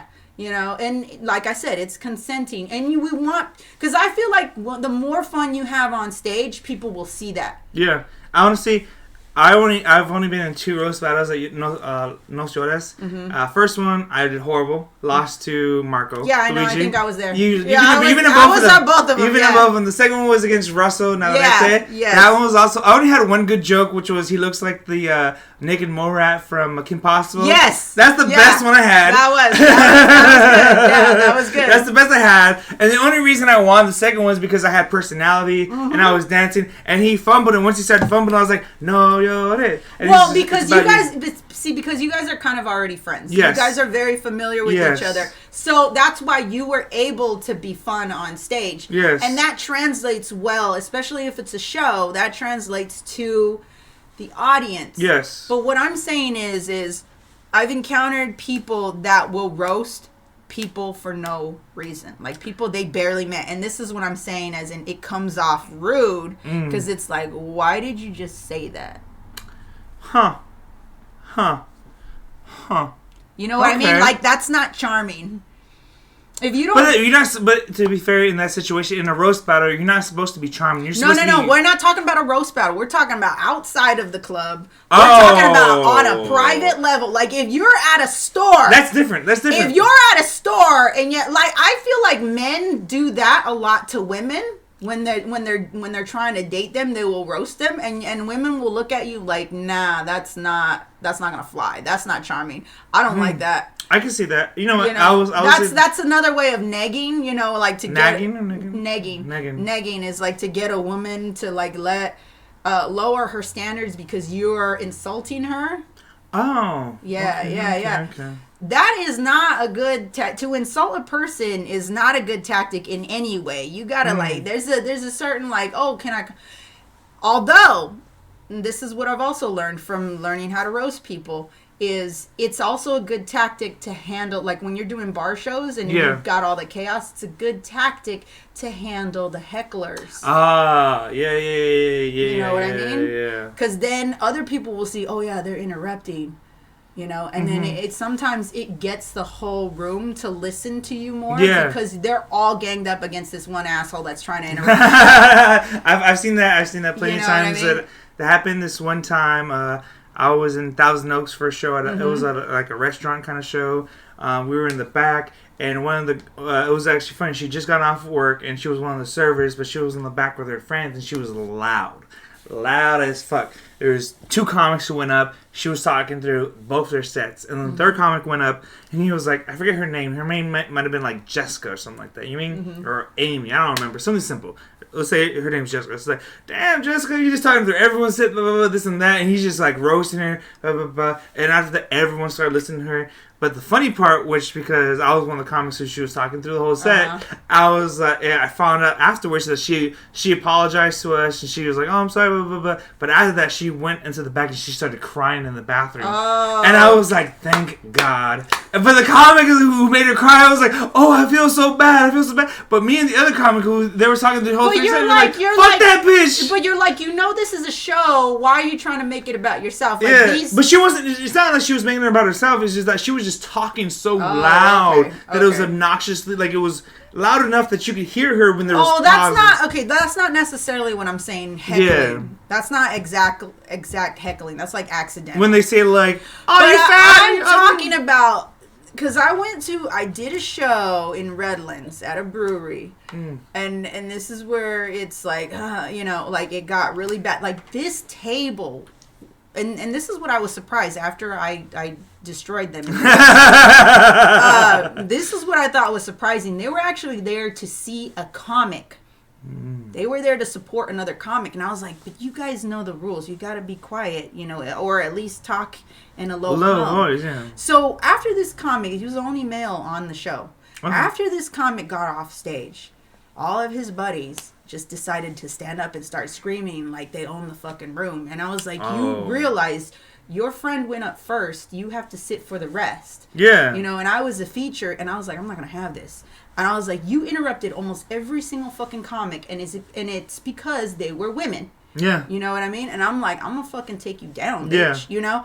And there was one guy, the ring fucking leader, that's why I went after. The ring leader, this guy was bald, and he started talking shit to me, telling me nobody wants to fuck you anyway, even if you're mentally ill. That's so fucking lame. And this is that. And then I went after him like, boom. I was like, oh, I went after his baldness. I went after how short he was. I went after...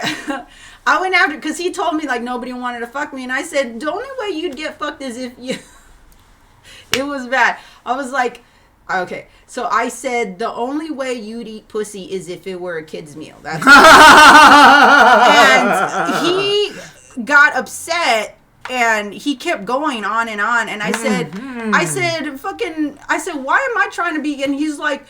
I think this was something, I don't even know why he resorted to try to, like, insult me about not getting fucked. And I said, I know I don't get fucked, okay? The difference is between me and you is that you try. So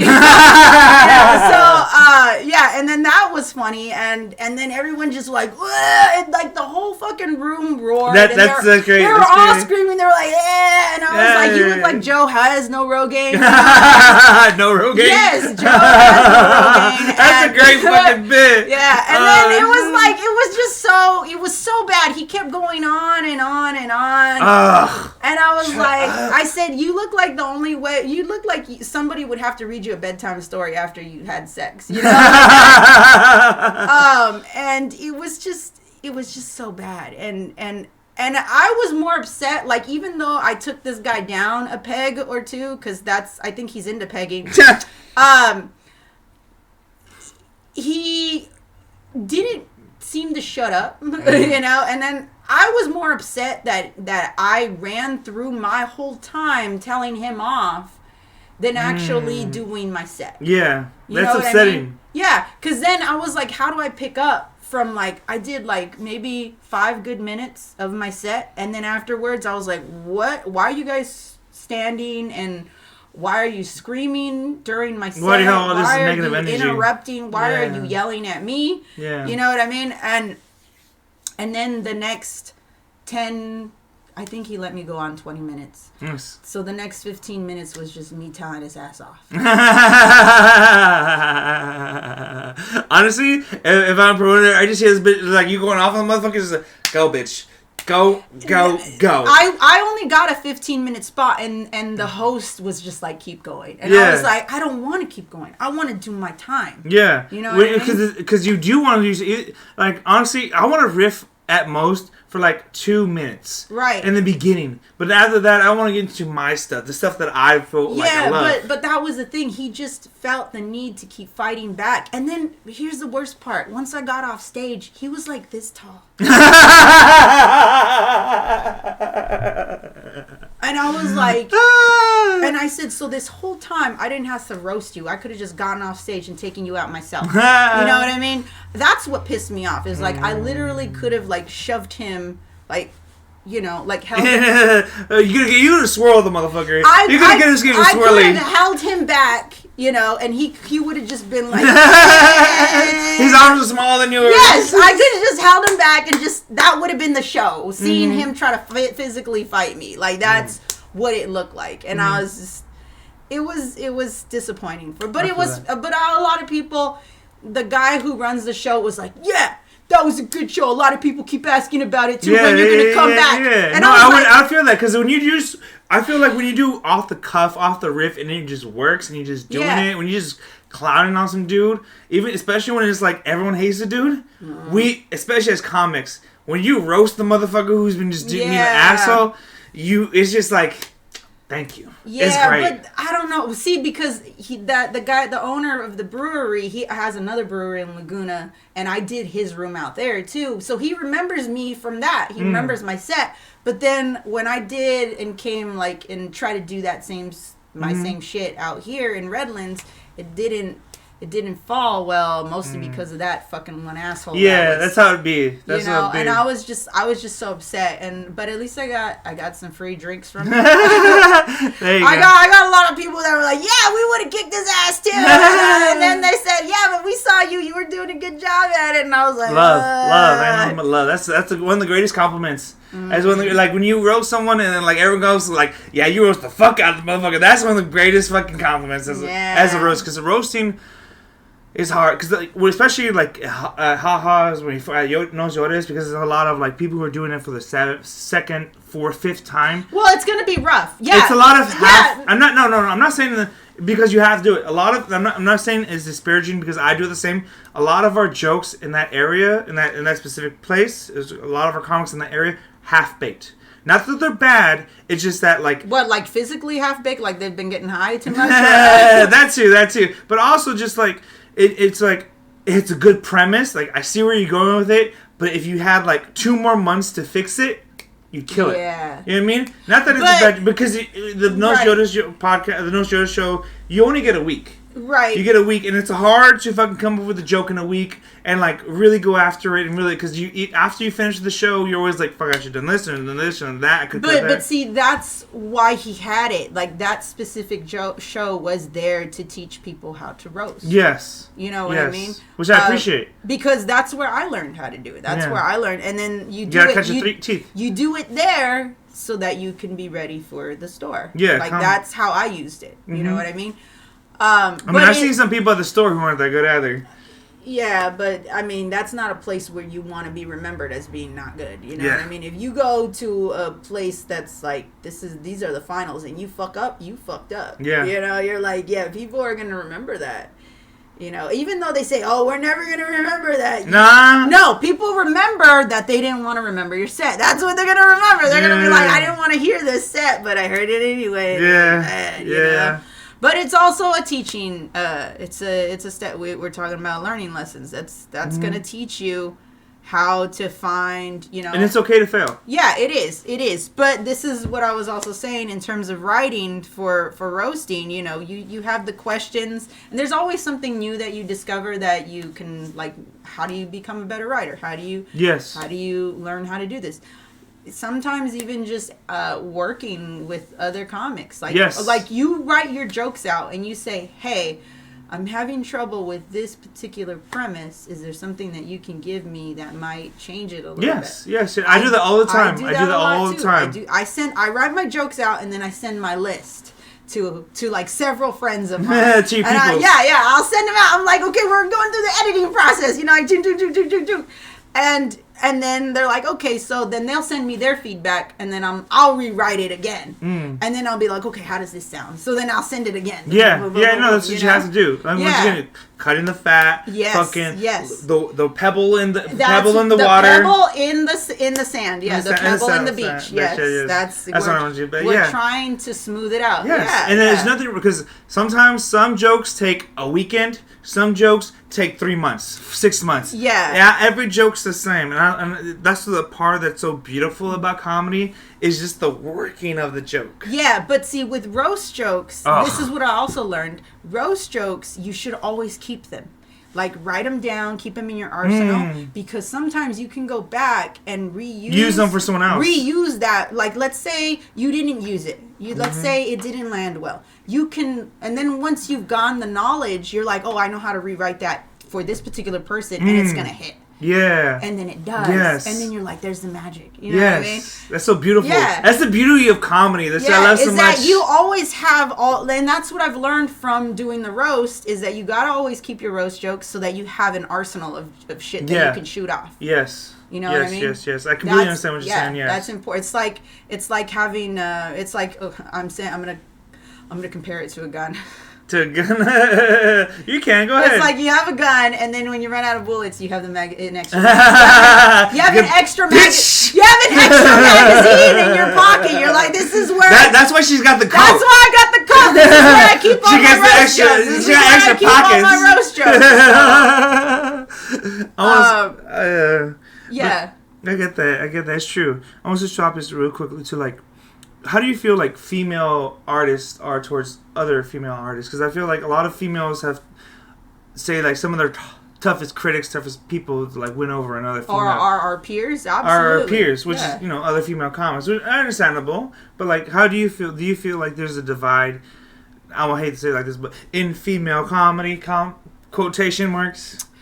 I mean, we could say female comedy, but I can just say that, like, just in general. I think it goes both ways with men and women. Like, there's always going to be critics, but for women though, we have a different reaction to it. That's what makes it different. Is our reaction to, I don't know if it's the same with like men on men, you know what I mean? Like, make it sound so sexual. I know, but I don't know if it's any different, like the reaction that you get from like dealing with. I feel like men cheer each other on even when they do shit, you know? Yeah. Women won't. No. Women won't do. No. I think what women do though, they're a little bit more methodical.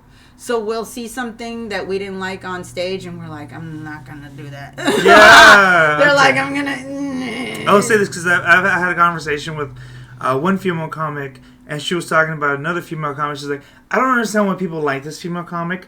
She's not funny. She's not good. But I've never heard that person say anything about a male comic in the same way. Maybe, but I know the person for like 3-4 years, and we talk very, very sparsely about comics. But the fact that they brought up this other person for no reason, I was like, that's interesting. Like, I'll bring up. I have beef with very, very, very, very, very few comics. I have like 1-2 beef, but it's mainly just because I just don't like their personality. Like, I just don't like who they are. Like, one comic goes back when I was in college. So when I first started comedy in college, we ended up we went up to the same college, we both went to the University of Hawaii, and we ended up taking a screenwriting class together, and not screenwriting, but a playwriting class. And I wrote a play. It was basically Adam and Eve, but it's in modern time, and the apple is infidelity.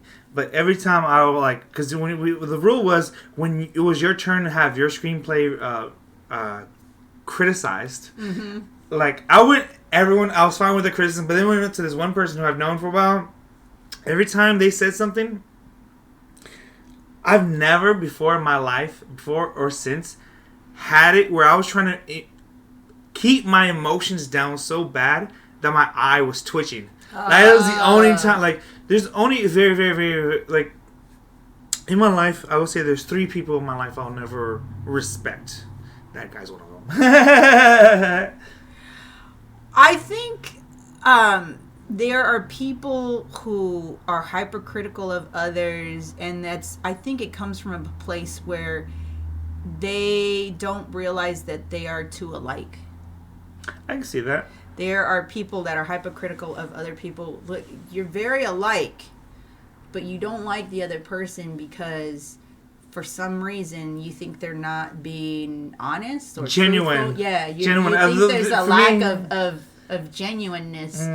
And in comedy, a lack of, and I'm going to say like the 2 words being ingenuous and being ingenuity, like those 2, I think that now I'm not saying they're the same words, but I'm saying like being genuine, you can see the ingenuity in it. You want to see the ingenuity in how you're genuine. That's what you want to see. You know what I mean? You don't want to see someone try to be genuine, but then they're hacky at the same time. You're like, that's really bad. Then you're going to get everything. It's a soft landing.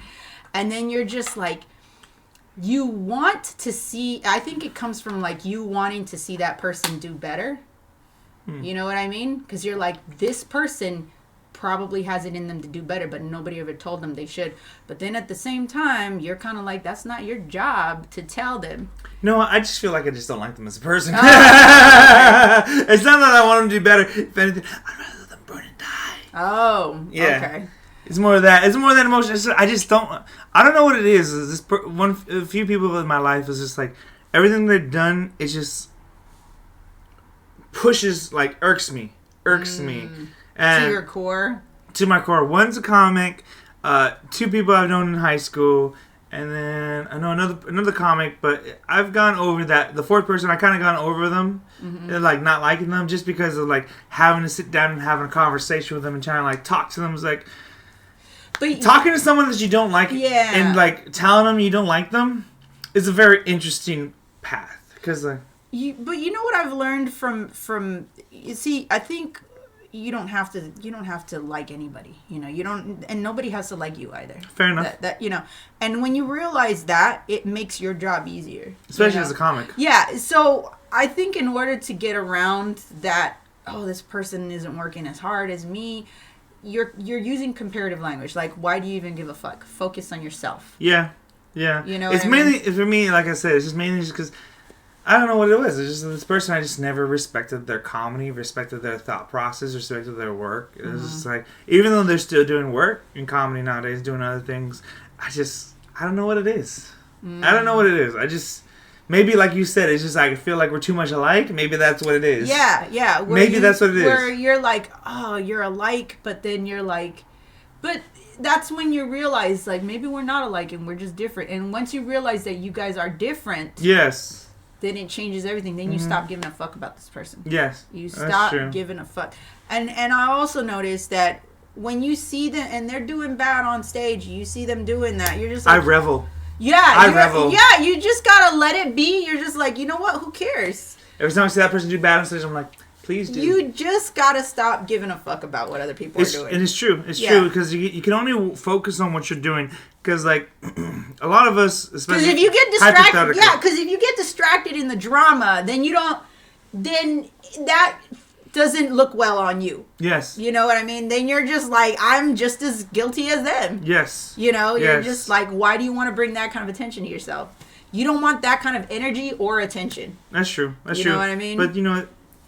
The drama is fun. The drama is fun. I mean, estamos mexicanos, so you know what? We love that kind of drama. What you're saying. If there's anything a Mexican loves more is drama. Because like I said, I got baby mama drama from mama who ain't got my baby. And I'm telling you, she's my telenovela. Like, I call her once a week. Be like, so what happened? ¿Qué pasó? ¿Qué están diciendo? And she'd be like, can you believe what this motherfucker did? I'm like, please, I can't.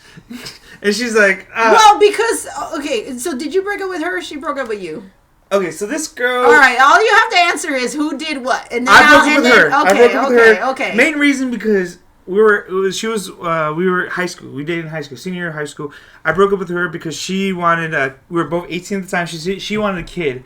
The reason why she wanted kids because her family didn't love her enough. Oh. And I was like, that's weird. Yeah, well, some people want kids for different reasons. Well, that's an emotional crutch baby right yeah, there, you know? Yeah, like so with her, it was like, you know what? I don't want to feel emotionally forced into a situation that I don't want to be in. Yeah. Because ever since I was in high school, my goal has always been to have kids. But I want to have kids in my 30s. I mean, right, and not to justify, like, to make you feel better. No, like, no, I want to have kids because I know they're going to be their own person, and I want to see that. I want to be able to pass down my knowledge to this child so that they can be a person. Not only that, but to, like, be financially, emotionally, stable. Because like I want to. I've always think. Well, you know that being you can be financially stable without being emotionally stable. Well, yeah, but I'm not just saying that. But I'm like, even stability is questionable. You have to be able to be smart enough to know how to get through something. Yes. That's it's not necessarily, stability is not a constant. No. Is what I'm saying. No. It's your ability to adapt that is a constant. That's and that true. you have to be emotionally equipped to adapt to situations that are constantly changing. And that's what makes you seem like you're stable. I'm not. Yeah. Well, I mean, a lot of people aren't. Especially in LA. Especially in Hollywood. In Hollywood. No, I understand that. But I get what you're saying. So you broke up with her and that's a good, honestly, that was the most mature thing I've ever done. Yeah, that is a justifiable reason to not do that. Yeah. To break up with her. We stopped having sex. I kept in contact with her just because I loved who she was. I love her as a person. Mm-hmm. We still keep in contact. And, like, people, like, her friends would ask, oh, why don't you and Blaize get together? And she was like, nope. And my friends would be like, why don't you and her get together? I'm like, nope. Yeah. Because we don't want to you're inherently different. You realize that you're inherently different. Right. It's hard to do, especially males and females. Once you fucked, it's hard to just be friends. You know what I mean? And be... Yeah, okay. Now, I understand. There's some exes that I have been friends with. Yes. And mostly because I still had respect for them. Yes. But there's exes who, if you criticize me as a person, I will cut you off. There is no reason for me to keep knowing you. If you don't like me as a person and you want me to change for you, after the friendship, you can fucking go back to eating shit. All of the exes have blocked me after our relationship, not because I wanted to change them, just because they know it'd be better that way. Yeah. It'd be better that way. Yeah, because you need to find your peace. You need to have peace. Yeah. And there's just some people where I was like, I never felt like I was at peace with them, even when I was dating them. Like, it felt like they were using me emotionally to feel better about themselves. I get that. And then I was like, when I feel like I have to change myself for another person to feel good about who they are, that's bad on me, because I don't. There's no reason for me to change even after the relationship doesn't work. Why do I have to?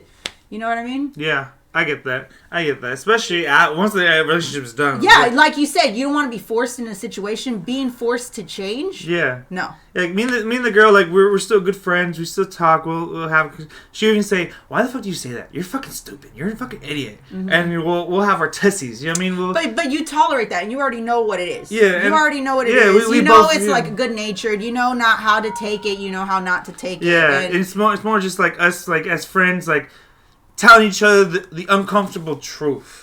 Because a lot of times we don't want to hear things and we're pissed off that someone would say that to us. Yeah. And you need to have those people in your life to like keep you level-headed. Yeah. Because if you like I said, like no matter how good or successful I am, I know for a fact the second I get home, my mom's gonna look at me. She's like, "Your hair's a mess. Your shirt's ugly. You need new shoes." Mm-hmm. I love you too, mother. I love you too.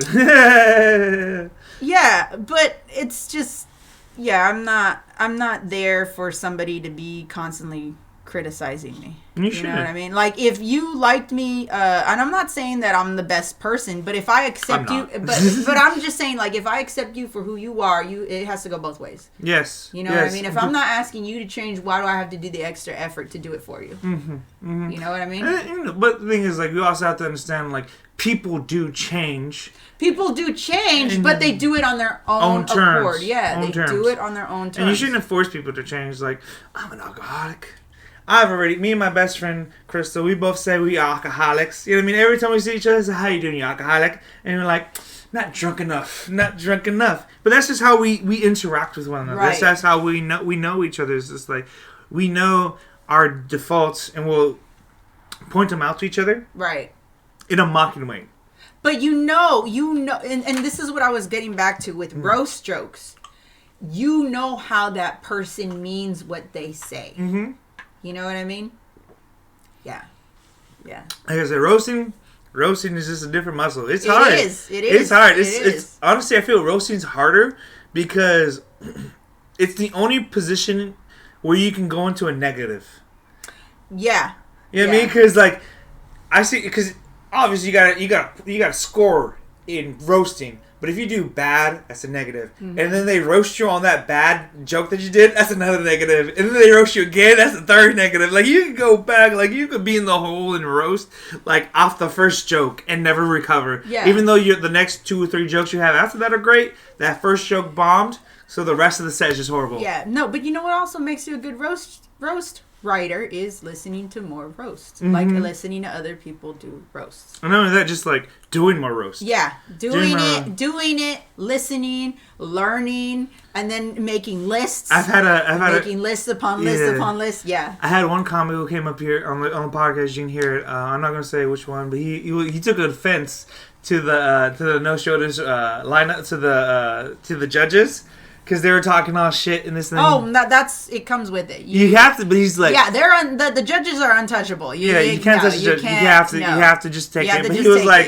Because when the judge said, "Oh, you were horrible, you should just quit comedy." And he was That's actually funny. Yeah. Oh, yeah. The dude took it so personal to the fact that he came on the podcast after the show. He was like...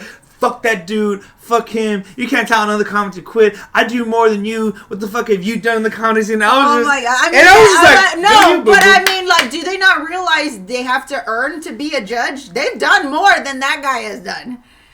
You know what I'm saying? I'm just saying they've already done the work. Yeah. That's why they're there. Yeah. And that's why they're there. I mean, I've gotten shit on by the judges better than my partner has. Yeah, well, because they're good at it. Yes. They're good at it. Yes, and I don't care. Like, you got to take it. Like, some folks, I've had hosts come to me after the show at a different show that we met up at and say, "Oh, yeah, how you doing?" And I'm like, "Oh, sorry about roasting you." I'm like, nah. Yeah. I appreciate it. Yeah. Thank you for roasting me, because I feel like when I hear someone roast me, it gives me ammo to attack. Like, all right, if someone roasts me again like that, you'll know how they do it. You know what they're going after. You know what they see. Yeah. There's I went to New York in September. I went to this one mic. It blew my fucking mind. It's called What the Heckle Mic. Uh-huh. It is great, but it would be hard to do it out here. I just have to find the right room. I think What the Heckle Mic. Yeah, because I feel the best room for it would be Accidental Chaos, because Accidental Chaos is the frat house of comedy. I agree. No, you can. I've seen roast. But no, this is different. Oh, okay. Because it's not a roast. What it is, it's crowd work. It's 5 minutes of straight crowd work. So what it is, you go up there and you stand there. You give like intros, like, "Hi, my name is Blaize. I'm a massage therapist," and then boom. For the next 5 minutes, the crowd's gonna roast you. I heard the most sexist, homophobic, transphobic, every kind of phobe you can think of, but it was hilarious. Mm-hmm. But what it is, it's a form of like roasting. It's a form of crowd where you gotta like take it in and then attack it and like, oh yeah, blah blah blah blah. You know? Like shoot back. You're shoot like, back. Oh, so you gotta, boom, boom, boom. so you gotta take the comic and it's just crowd work and just run with it. Just run with it. It's difficult because the funny part is I was telling every comic that I was going. I said, oh, I'm going to that mic. I'm going to that. Every comic that I said I'm going to that mic, they all stopped. Their eyes got big and they looked at me. It's like, Are you ready? Sure? Are you ready for it? Are you sure? They're like, yeah, I'm ready! No, they were like, oh, okay. Like, they were cautious for me. Wow. And I was like, oh, shit. I didn't get a chance to go up. And this is in New York? New York. Oh, shit. It was in New York. Right. I didn't get a chance to go up. What the heckle, Mike? What the heckle, Mike? All right. Sam, I forget her name. But she runs it. She's a. Send me that info, because I wanna like start, like going different places. In different cities. I've done that. Like, so I go on vacations like twice a year, and so the 2 vacations I did the last year one's in February. I went to New Orleans for a week, and I only had a chance because I went out there for a wedding, so I didn't have a lot of chance to like fuck around. Yeah. So I only did one show out there, and I did a show at the Hi-Ho Lounge. It was funny. Fucking Chip, that bitch. She fucking roasted the fuck out of me afterwards. So it was only a 3-minute set, whatever. I was one of the first ones up. But then afterwards, I was talking to her afterwards. We were smoking a joint, and I was like, "Oh, I'm gonna walk down to Bourbon Street," and she took a hit. Do you listen to Lil Wayne's music? Oh my god! And I was like, "What do you mean? I gotta listen to Lil Wayne's music?" She's like, "Nah, you don't listen to Lil Wayne's music good enough, because if you listen to Lil Wayne's music, this is the part where he's talking about. He's like, if you walk to Bourbon Street, they're gonna rape you, and they're gonna spit in your mouth." I was like, I've never been like, she like literally de-dressed me in front of the club, like in front of. She made you feel vulnerable. Naked. She's like, they're gonna rape you. I was like. I told her it was a 20-minute walk. I always feel like when you say that they're gonna rape you as a man would be like, finally, somebody wants me. Finally, yeah. I feel that. No, it was just funny because like I was talking to her like I was gonna walk, and she was like, "Nah, they're gonna rape you. They're gonna pull on your hair. They're gonna spit in your face." I was like, "Spit in your face?" Yeah. Well, I mean that's a little better than spitting on your back. You know, that's gross. You're like, I can handle that. I can handle spit on my back. I ended up taking a lift instead of walking. She bullied me, and then, like I said, in September, I went to New York, and I spent the whole week just doing. The mornings I was in Manhattan just playing tours, and the evenings I was in Brooklyn just doing mics all over the place. Wow! And so it is taxing. I was up from like fucking 8 a.m. to like 11 p.m. I was just fucking doing boom, boom, boom, boom. To this whole year, the next 2023. The 3 places I'm planning on going, I want to do Phoenix, I want to do San Diego, and yeah, San Diego. I think San Diego is probably a little bit more doable because it's still Southern California. Well, I've done shows in San Diego. Okay. I have a friend of mine, Raj. Yeah. I'm going down there next week and I go hang out with him. He's going to be part of the podcast. Oh no, fucking way. Okay, yeah, because I've been meaning to like go down out to San Diego. But the difference between like La Jolla is not San Diego. La Jolla is not San Diego. I figured. I know that. Yeah, and it's not the same area. Like people say, oh yeah, I'll do San Diego, and they only do La Jolla. I'm like, that's not the same, bro.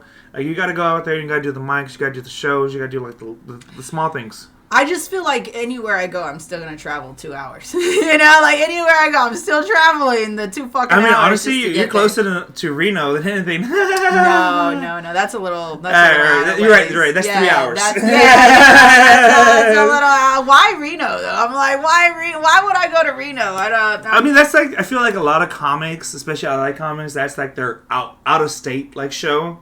Oh God! You know what I mean? Like I feel like the only reason why they go there is because prostitution is legal. You know? Amen. I do. I'm a full supporter of prostitution. If I become governor of California, first law enacting legal prostitution, I'll be pimp of the year. Amen. No. What is it? I was gonna say something related to tax law. Tax law, taxing the fucking tax the pussy.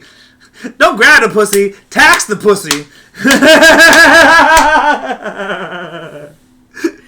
Exactly. Yeah. That's don't grab the pussy. Tax it. Yes. I feel like something that like Republicans get bad. That's some Republican ass shit right there. You know, they're like, fuck banning abortion. Let's just make prostitution legal and tax it. Yeah. Amen. Hallelujah. No, I mean this is a business venture right here. You know what I mean? This is taxable income, dude. I ain't saying shit gold digger. No. But she ain't messing with them broke figures. That's true. That's true. It cannot be declined. This pussy needs I was like, insufficient funds, motherfucker. Okay, that's what comes on. I'm like an ATM machine. It only opens when the car passes. Oh shit! Oh my god, that's too bad. No, I get it. I mean, we were talking about taxes. So. It is what it is. Tax the pussy. That's gonna be the name of the episode. Tax the pussy. That's gonna be the name. No, that's gonna be the name of my your my album, my special. Just tax this pussy. I'm gonna come in there. You know how tax. And we were talking about tax reductions or write-offs, tax write-offs. Just write the pussy off as a tax write-off. Hey, I'm an independent woman, okay? I'm an independent contractor. That's right. I don't got no pimp. That's right. Amen. I'm independent. She got to go to for I'm a LLC, okay? PIMP. That's Amen. Amen. Oh no, that's some bullshit. No. Amen. Y'all OPP, yo. Yeah, hell yeah. My dad raised a good woman. But just can't keep a good man. Yeah, that's because they don't exist. No, at least I've never met one. The good men don't live here. Yeah, Only bad men. The good men don't run here. Okay? No. They only want to fuck around. Yeah. Some of them. So you're like, I kind of me one. No. All right, at least you know who you are. I'm an atheist. The reason why is because if I can't stay faithful to God, I definitely can't stay faithful to a woman. Oh my fucking God. That's why I'm atheist. You know what I mean? I'm just faithless. That I'm not getting to that, but okay. Hey, whatever you do, whatever I feel that. You do you, dog. Okay. But Carissa, we've been here for about like an hour, 45 minutes. Wow, really? Already? Yeah. See what happens when you have fun. Shit, you're like, I got shit to do. You're like, oh my God! Yeah. No, all right. But we'll start wrapping things up. Okay, so that way, because you got the rest of the night, you got to drive 40 hours out that way. Well, yeah, I mean, I was going to do a few mics. Well, if I could get one in. I'll get a mic in, I'll slide it in. Yeah, all right. Slide it in my time. Okay. Mm-hmm. Remember, it's a tax write-off. It is a tax write-off. So, tell the people where they can find you. YouTube, Instagram, TikTok. I do have a YouTube channel, but it's not like where I put content. It's just where I put like my sets. Yeah. If you guys want to watch me. Most of my information is on Instagram. I run through there. My Instagram handle is doc, as in Department of Corrections _Hollywood, and then another underscore because Instagram told me it wasn't enough. So I was like, all right, this is where we're going. But you can find me on there, and if I trust you, maybe I'll add you on Facebook. I don't add anyone on Facebook, not even my mama. I know, but it's for some people, that's, if you're like 50 years and older, that's where if you're 50 years and older, that's where you can get in contact with me. That's your demographic. Facebook. No, that is not anymore. Not anymore. But I am willing to get booked by anyone 50 years and older. If it comes with a paycheck, yes, please. Write it out. I am an independent contractor. Remember that. I'm an independent woman. All right. Thank you for having us. Thank you for take care of y'all. Yeah, guys, drive home safe. If you're not driving, stay home. Or call her. Call her to drive you. Call me. I still need the money. Shoot, y'all.